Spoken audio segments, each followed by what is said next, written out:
आज के वीडियो में देखते हैं इनपुट वेरिएबल्स, डेटा टाइप्स और आउटपुट वेरिएबल्स।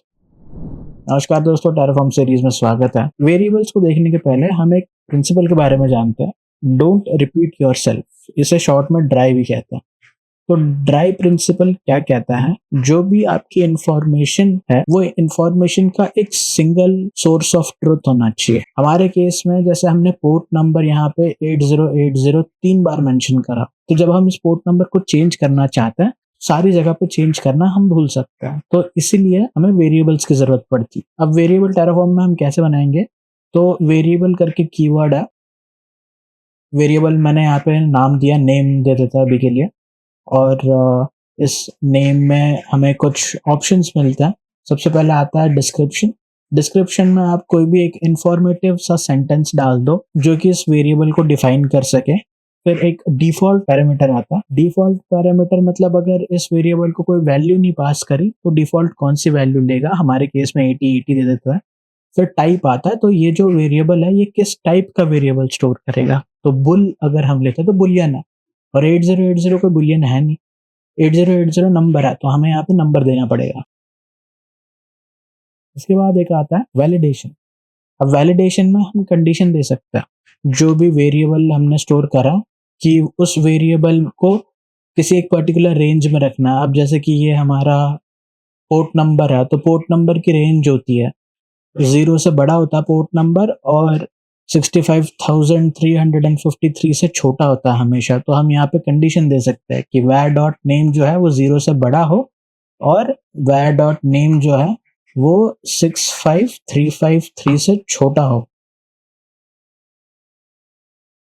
जब ये कंडीशन मीट होगी तो उस टाइम पे कोई एक मैसेज भी जनरेट होगा, तो उस मैसेज को दिखाने के लिए एरर मैसेज करके पैरामीटर आता है। यहाँ पे लिख देता है कि नॉट अ पोर्ट नंबर। ये हो गया वैलिडेशन। वैलिडेशन के अलावा हमारे पास और एक पैरामीटर आता है, उससे कहते हैं सेंसिटिव। सेंसिटिव मतलब अगर इंफॉर्मेशन सेंसिटिव है तो इसको ट्रू कर देता है। बाय डिफॉल्ट ये फॉल्स होता। अगर इसे ट्रू कर दिया तो वो वेरिएबल की वैल्यू हमें लॉग्स में नहीं दिखाई देगी। अब ये तो चलो हो गया एक टाइप का वेरिएबल, ये न्यूमेरिक वेरिएबल है।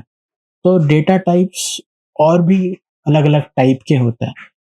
तो यहाँ पे अगर मैं और डेटा टाइप समझाने जाऊंगा तो खिचड़ी सी बन जाएगी। तो एक अलग फाइल मैंने बनाई variables.tf, और उसमें जो हमने अभी न्यूमेरिक वेरिएबल बनाया था उसको स्टोर कर दी। तो नंबर वाला वेरिएबल, इसका नाम अपडेट कर देते हैं, web_port नाम मैंने दे दिया। नेम थोड़ा कंफ्यूजिंग था। फिर var.name जहाँ पे भी है वहां पे मैं अपडेट कर देता हूँ इसको, तो var.web_port हो गया। अब आते हैं लिस्ट वेरिएबल पे। तो लिस्ट वेरिएबल क्या है, जैसे नंबर हमने टाइप नंबर दिया था, तो वैसे ही हमें टाइप यहाँ पे लिस्ट देना। डिस्क्रिप्शन में यहाँ पे कुछ दे देता हूँ, वेरिएबल का नाम कुछ भी दे सकते हो, उससे कोई फर्क नहीं पड़ता। मैंने टाइप यहाँ पे लिस्ट दे दिया, और इसकी जो डिफॉल्ट वैल्यू है, अब डिफॉल्ट वैल्यू हमें लिस्ट टाइप की ही रखनी पड़ेगी। तो इसीलिए मैं यहाँ पे एक लिस्ट बना देता हूँ। लिस्ट मतलब एरे होता। तो यहाँ पे स्क्वायर ब्रैकेट्स के अंदर डबल कोट्स में मैं स्ट्रिंग की लिस्ट बना रहा हूँ। तो मैंने 3 स्ट्रिंग की वैल्यूज दे दी। जैसे अगर मेरे को ये लिस्ट नंबर्स की चाहिए तो मैं वो भी बना सकता हूँ। यहाँ पे मैंने एक नया वेरिएबल बना दिया और डिस्क्रिप्शन दे दिया कुछ मीनिंगफुल सा, और टाइप मैंने लगाई लिस्ट, और लिस्ट के अंदर मैंने लिखा है यहाँ पे नंबर। तो ये जो नंबर की लिस्ट मैं यहाँ पे बना रहा हूँ, इसमें मेरे को डिफॉल्ट वैल्यूज में न्यूमेरिक वैल्यूज ही देनी पड़ेंगी। मैं डबल कोट्स के अंदर वैल्यू नहीं दे सकता। अगर मैं देता हूँ तो फिर वो स्ट्रिंग बन जाएगा। अब आते हैं मैप के ऊपर। तो मैप एक डेटा टाइप है जहां पर हम की वैल्यू पेयर्स स्टोर कर सकते हैं। मैंने डिस्क्रिप्शन दे दिया कुछ मीनिंगफुल सा, और यहाँ पे टाइप मैं लिख देता हूँ मैप। अब मैप के अंदर हम क्या स्टोर करेंगे, तो स्ट्रिंग स्टोर करेंगे। तो ये मैप किसका है, ये मैप स्ट्रिंग का मैप है। तो डिफॉल्ट मैं जब बना रहा हूँ तो वहां पे मेरे को की वैल्यू पेयर देनी पड़ेगी।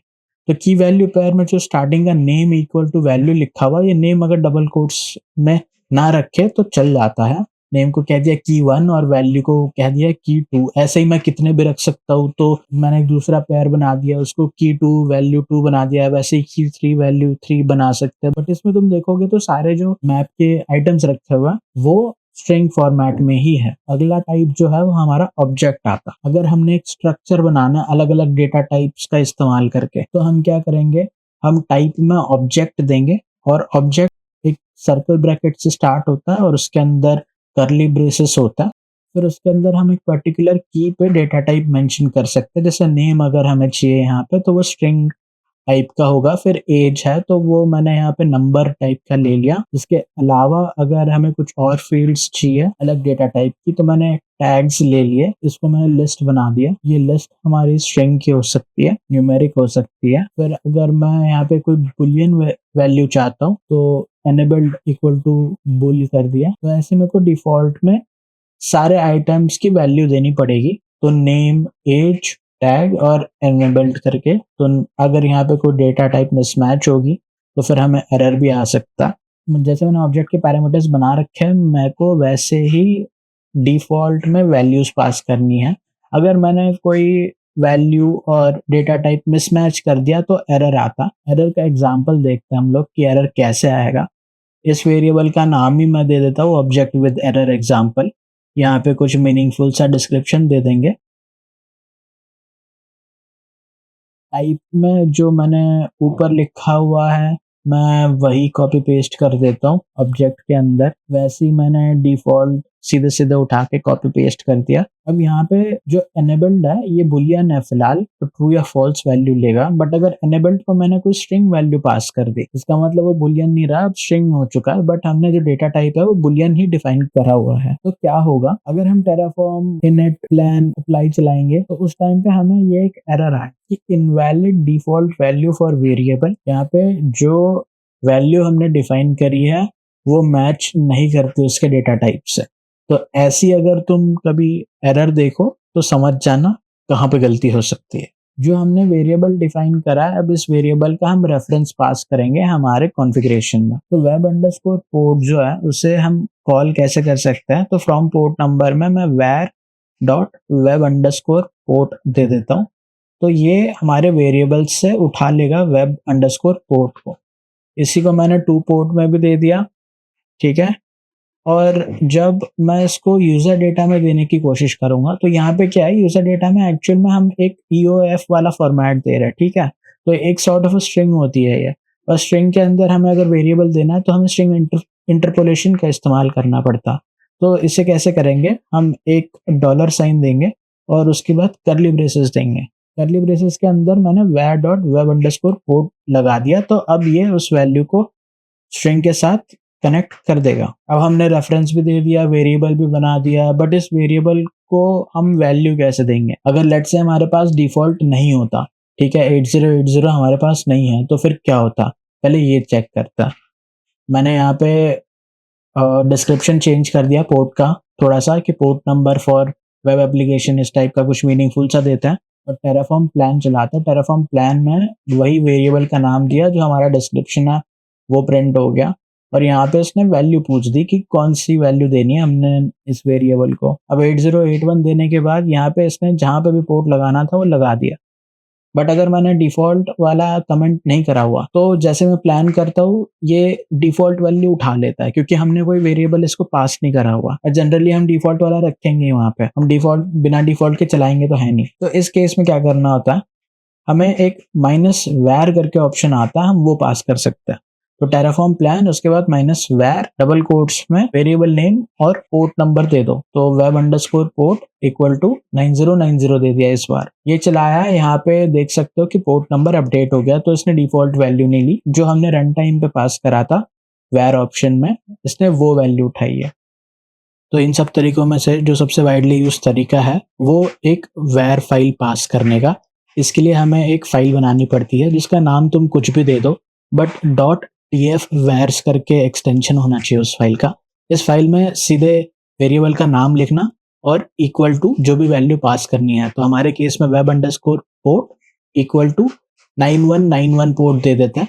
और इसे हम प्लान में कैसे इंक्लूड करेंगे, टेराफॉर्म प्लान, इसके बाद -var -फाइल और फिर फाइल का नाम।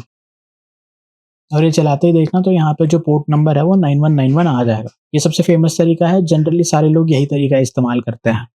अब जो वैलिडेशन हमने दे रखा था हम उसे टेस्ट कर लेते हैं। मैंने एक बहुत बड़ा नंबर दे दिया पोर्ट नंबर पे, तो ये वैलिडेशन फेल कर जाएगा क्योंकि वैलिडेशन हमारा 65,000 तक ही है। उसके आगे के values not a port number में कंसिडर होंगे। अगर ये वैलिडेशन कुछ और होता तो यहाँ पे एरर मैसेज कुछ और आता या फिर कोई और कंडीशन मैच होती। यहाँ पे not a port number error आ रहा। इसके अलावा और एक तरीका होता, वो है कि एक्सपोर्ट कर देना किसी वैर को। तो tf_var कैप्स में अंडरस्कोर फिर वेरिएबल का नाम web underscore port equal to जो भी है 5050 दे दिया चलो इस बार। तो ये सिस्टम में एक्सपोर्ट हो गया एज ए वेरिएबल, और मैं अगर टेराफॉर्म प्लान करता हूँ तो प्लान हो जाएगा नए पोर्ट नंबर को लेकर। फाइनली फिर हम देखते हैं आउटपुट वेरिएबल्स। एग्जीक्यूशन के बाद कुछ आउटपुट चाहिए तो उसके लिए हम आउटपुट वेरिएबल्स डिफाइन करते हैं। मैंने यहाँ पे एक आउटपुट की फाइल बनाई और उसके अंदर एक सैंपल आउटपुट का वेरिएबल बनाया। इसकी वैल्यू मैं जो भी टेराफॉर्म में मेरे एग्जीक्यूट हुआ है उससे दे सकता हूँ। तो सिक्योरिटी ग्रुप हम सिलेक्ट करते हैं यहाँ पे, और सिक्योरिटी ग्रुप में इनग्रेस उठाता है। तो जब भी सिक्योरिटी ग्रुप बन जाएगा उसके बाद ये जो इनग्रेस है इसकी वैल्यू मेरे को प्रिंट हो जाएगी। डिस्क्रिप्शन में दे देता है इससे कुछ मीनिंगफुल सा कि इनग्रेस रूल उठा रहे हैं। यहाँ पे भी हमें सेंसिटिविटी का ऑप्शन मिलता, और इसके अलावा हमें यहाँ पे एक डिपेंड्स ऑन का ऑप्शन भी मिलता कि ये आउटपुट कौन से रिसोर्स पे डिपेंड करता है। जैसे मैंने यहाँ पे सिक्योरिटी ग्रुप दे दिया, तो ये सिक्योरिटी ग्रुप जब बनेगा तभी आउटपुट प्रिंट होगा। वैसे टेराफॉर्म खुद समझ जाता है कि कौन सी चीज किसके बाद चलानी है, बट कई बार अगर चीजें कॉम्प्लेक्स है तो वहां पे डिपेंड्स ऑन हमारी हेल्प कर सकता है। मैंने यहाँ पे tf_vars वाला जो वेब पोर्ट था वो 8080 कर दिया क्योंकि ये ओवरराइट कर देगा। और फिर वो करने के बाद टेराफॉर्म अप्लाई चलाते हैं। ये चेंजेस ये दिखा रहा है कि ये जो चेंजेस है ये आउटपुट में प्रिंट होंगे।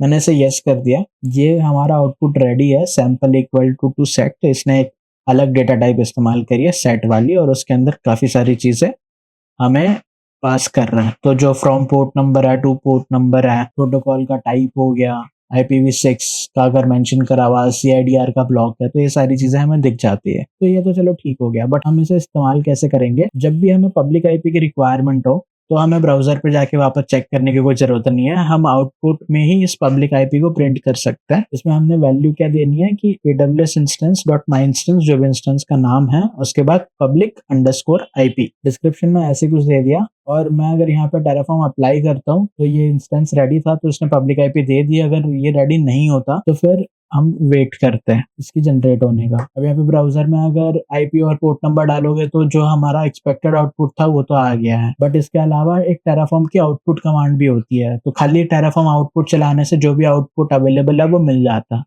तो Terraform output public underscore IP भी हम चला सकते हैं। इसका काम कर्ल करने के लिए या फिर स्क्रिप्ट में चलाने आ जाता है। फाइनली अगर तुम सीखने के लिए चला रहे हो तो फिर टेराफॉर्म डिस्ट्रॉय करना मत भूलना। और अगर कंटेंट अच्छा लगा हो तो प्लीज सब्सक्राइब करो चैनल को।